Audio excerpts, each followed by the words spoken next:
चरणारविंदम। जिसने कभी भी भगवान का चिंतन नहीं किया, भगवान का स्मरण नहीं किया, कभी भगवान को याद ना करता हो, उसको भी उठा करके मेरे पास ले आया करो नरक में। और फिर कहते हैं कृष्णाय नो नमतिया चिरेकदापि। जिसने कभी इस मस्तक को भगवान के चरणों में नहीं नवाया।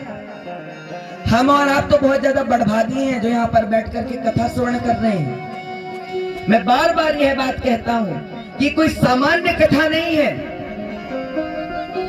भागवत ग्रंथ में वर्णन है, कहते भाग्योदयेन बहुजन्म समर्जितेनो सत्संग मम चलवते पुरुषो यदा वै। आपके जन्मों जन्मों के पुण्य उदय हुए तभी आप यहाँ पर बैठ करके माता जी के चरणों में बैठ करके आप कथा श्रवण कर रहे हैं। और मैं तो अपने आपको बहुत ज्यादा भाग्यशाली समझता हूँ कि यहाँ पर इस पावन धाम में बैठ करके मुझको कथा आप लोगों को सुनाने का अवसर प्राप्त हुआ।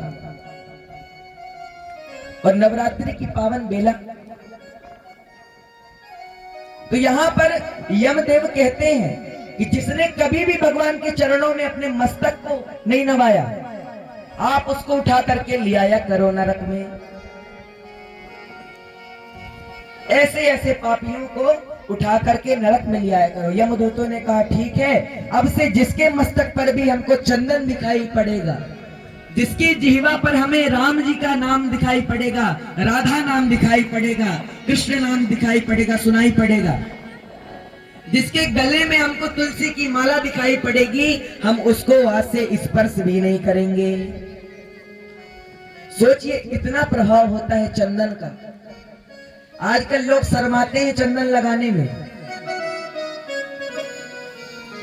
फैशन बिगड़ जाता है। आजकल के जो बच्चे हैं वो चंदन नहीं लगाते, चंदन लगा करके स्कूल में नहीं जाते। युवा पीढ़ी अधिकांश चंदन लगा देंगे तो कहेंगे महाराज फैशन बिगड़ गया, फिर पूछेंगे उसको बिल्कुल कपड़ा लेके, फिर जाएंगे स्कूल।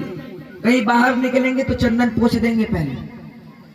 इतनी चंदन से घृणा, इतनी लज्जा,